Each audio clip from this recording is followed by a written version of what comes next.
What's going on, everybody? It's Jakin here, and welcome to a general World War Z multiplayer guide. In this video, I will be covering 3 categories that I have created. The first category being entering the game. I have some tips listed under that. Then the second category being general knowledge, for once you start having your first couple of matches, you're getting a feel for the game and you have become acquainted with it. Then the third category is advanced knowledge, things that will help you out in the long run. So without further ado, let's go ahead and hop into this. The first thing that I went ahead and listed was that the game feels like, honestly, a mix of Raccoon City and The Division. If you guys don't know what Raccoon City is, that's Resident Evil Raccoon City. So, if you're purchasing the game and you don't know what to expect, that's pretty much what it feels like. The next thing that I listed was that you shouldn't play this as a serious third-person shooter, more so than a competitive arcade shooter. I know that the game looks great. I know that the gameplay looks like a serious third-person shooter, as though it were to be The Division, but no, it's not up there. So bringing it back, playing the game on a lot more casual note, I personally think that you would come out with a lot more better results rather than trying to take it seriously like that. Next up, there's no rolling. There's no rolling mechanics, so your only mobility options would be to strafe and run. You can't take cover, you can't really do any of that. You can crouch behind things, and that's about it. Up next, when it comes to your equipment, along with heavy ammo, they both have cooldowns similar to Destiny. So you don't have a set amount of grenades, you can't only throw 3 grenades and then you're completely out for the rest of the game. You may be able to hold 1, 2, or 3 according to your skill tree, and we'll get into that in a little bit. But once you use those, then you'll have to wait a certain amount of time for it to start refilling up, and then you can use it again. And now when it comes to heavy ammo, it's literally just like Destiny. It's pretty much your rocket launchers, your grenade launchers, and you get that back depending on what you have for your skill tree. You could get it back, getting kills. You could just get it back over time, etc. After that, I say you can't create your own class rather than selecting a class and then modifying said class with whatever perks you have available to you or whatever perks you have to choose from. So in this game, it's not like Call of Duty. There are a bunch of different, classes. And in Call of Duty, there's classes as well, or class titles more so, and then you could go ahead and edit those. In this game, there are preset classes with preset weapons, and then once you start leveling up that class, you can start choosing which little skill perks you, I said skill perks, pretty much skill perks, whichever little skills you want. So maybe a skill will give you faster reload time. Maybe you could choose between using a sporting carbine or an ARK-103. So that's the most customization you're going to get out of making your own quote-unquote class. Other than that, there's no putting a bullpup on a support class. You can't just swap weapons like that. The game doesn't allow you to. Up next is the character select. This game has 16 characters to choose from. Now, I wouldn't let this, scare you. Choosing the character is really just who you gravitate towards, who you want to play as. Choosing your character does not affect the game whatsoever. There may be different hitboxes, I have no idea, nor do I really care. But yeah, choosing the character does not affect your gameplay or doesn't give you a speed boost or anything like that. So really, just select a character that you think looks cool or looks hot or whatever floats your boat and play the game. So now for the next category, we have general knowledge. Once you start playing a couple of games and getting acquaintance with the game. So for the first tip, I have hip firing is very good. Of course, you will have your healthy amount of ADSing, but typically you definitely want to hip fire. Hip firing in this game is ridiculously good. The next tip would be crouching takes you off the radar. So say if you're running away and you have some good space in between, You can custom corners and then crouch. This will hide your whereabouts along with giving you a potential chance to counterattack. So a lot of people didn't know about this, but once you start utilizing it, it helps out so much. I can't tell you how many times I've juked and ran different corners and then chose one specific corner to crouch upon just to bop somebody, or maybe do a 180 and go somewhere else and then crouch, because they'll continue running in that direction like, oh snap, his little red marker is gone. And so then they'll probably try to go and fight someone else. That gives you time to regen your health and potentially shoot them in the back. So just know that crouching is really good. An additional thing with crouching is that you can even use this to camp. So if you want to snipe and you don't want them to know where your whereabouts are other than seeing you snipe from that position, you can crouch, and you could also potentially sneak up on people. If you know that a squad is all shooting together and you manage to branch off and you're getting really close to them, they'll be able to see your little red marker next to them or near them if you're running around. But if you can crouch and they're staying there and you can get up on them, that will be a nice squad wipe. The next tip that I have is that running down any type of decline will sometimes result in you hopping into the air. So on one specific map, there's like a little snow hill. So if you're shooting down at somebody and you're trying to go down towards them at a specific angle, or even run down that, sometimes if you're even running down, you know, staircases, your character will just hop into the air, and then you'll do like a little stumble once you land, and that leaves you completely vulnerable. So just be mindful once you are fighting on any type of incline or decline. Typically you don't have this problem on inclines, but when you are the person on the decline, just know that this is a potential thing that could happen, and you definitely want to avoid that. So, talking about falling down things, there's no fall damage in this game. So there are trains you can hop off of, there are openings you could jump out of. So just jump off of any ledge to your heart's content. You won't take any fall damage, so don't be scared of that. Another thing when it comes to hopping off of things, you can hold down X to actually vault things and climb stuff. So experiment with every map that you play. Just hold down X on random stuff and see if you can climb it, or see what things zombies can climb and try to mimic them.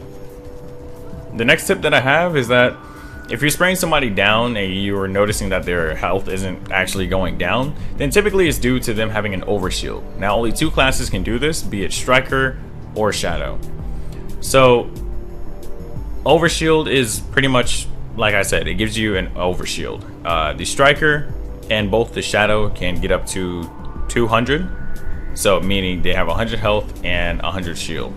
Now for some reason it doesn't show when an enemy has overshield, so the game really messes with you. You could be trying to push people, or someone sees you and you think that you can take the fight dead on, but you get in a lot of hits, but then you notice that their health isn't going down at all, and pretty much you're screwed. And there hasn't been any reports of hackers playing multiplayer. I don't know why you would want to hack this game just to try to be good at it in this multiplayer, and that's uncalled for. So don't think that they're cheating and you're like, what the heck, their health isn't going down. 9 times out of 10 it's just because of overshield. Now that we have all of the general knowledge out of the way, let's go ahead and move on to the final category, being some advanced knowledge to help you guys out once you've been playing the game for a while and things you may not know. So we just got done talking about overshield. If you guys want to counter overshield and just completely shut that down, explosive damage along with melee damage goes completely through overshield and hits for direct health. So for example, the support class can put down explosive rounds, and the whole entire team can go over to that explosive round bag, pick it up, and whoever they shoot is going to hit for direct health, whether they don't have overshield or they do have overshield. So having a support class on the team is really, really nice. Also, the grenades, the grenade launcher, of course, has grenades. The rocket launcher and the, you know, the heavy sniper rifle. All of those, oh, and also, you know, like the light machine gun. All of those have explosive rounds, so those will hit for direct health and it will not touch the overshield. So these are really nice for shutting down people that you notice have a class that, you know, has overshield. So something that you can actually do to prepare you for this type of fight is that you can actually open up your scoreboard to see what class the enemy team is rolling. So if you see a pistol icon or a smoke bomb icon, then you know you're going to be dealing with people that potentially have overshield on as they're running around the map. So moving on to the next tip is that if you're playing with friends, it would be smart to have at least one support class at all time. Now, this is only if you guys are going for guaranteed wins and you guys just want to body people and you really do not feel like dealing with, you know, people who are abusing overshield. If you do not have a support on your team and the other team is rolling all shadows, or even one person having shadow, that one person can hard body a lot of people if you guys don't have your heavy.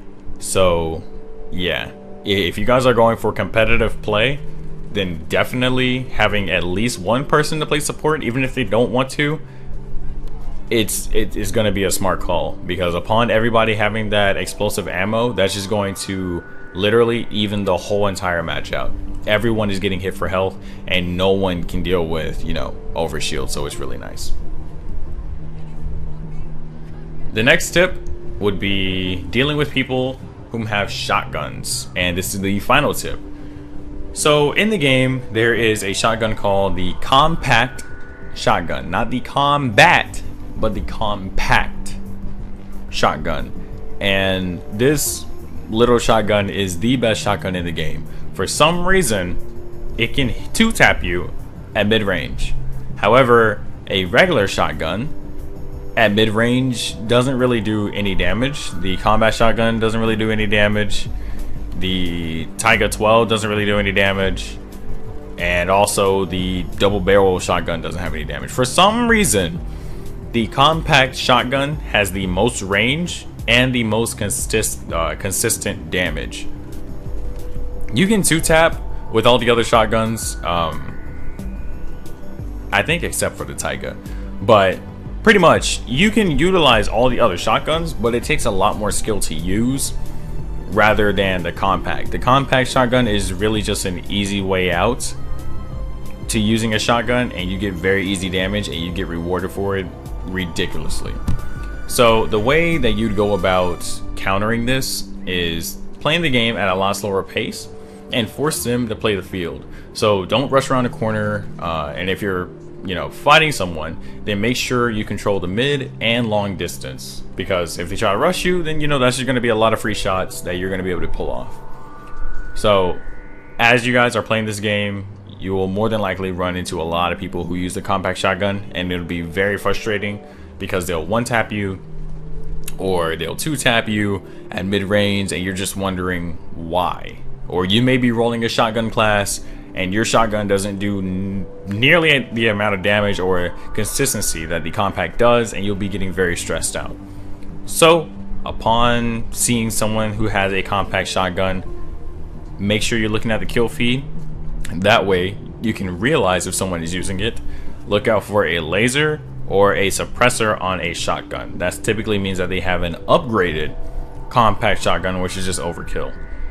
So all in all, play it slower and make sure that you're forcing them to play that literally on the edge, mid distance, more so the long distance, because they will not be able to touch you. A play, for example, that I can tell you is that I was shooting at somebody, hit him with my shotgun but didn't kill him, and then he backed up and I knew he was going to pull out his shotgun, so I gave that time to strafe all the way back, and the moment he came out with his shotgun, he couldn't do anything. He was out in the open, he was ready to shoot me with the compact, but he was outrange, and safe to say that he died. So I hope that this audio helped you guys out with getting into the World War Z multiplayer. If you guys have not played the co-op, I heavily recommend playing the co-op first before the multiplayer. So many people get this game strictly for the multiplayer and they do not know much about it. But yeah, that was pretty much it. I just showed some gameplay in the background. I couldn't really show the specific things that I was talking about. It would be like a little bit hard to. But yeah, I'm going to put timestamps probably in the description or in the comment section below. So if you guys want to go back and rewatch this, or you know, you want to go to a specific part, be it the general knowledge or the beginner knowledge or even the advanced knowledge, you guys will just be able to click that timestamp and re-listen to it. If you guys have any other additional things that you guys would like to potentially, you know, share for tips, then definitely put it in the comment section below. I will be down there talking with you guys and replying. This was Metsuar Jakin, and I will see you all in the next video. I'm out. Peace.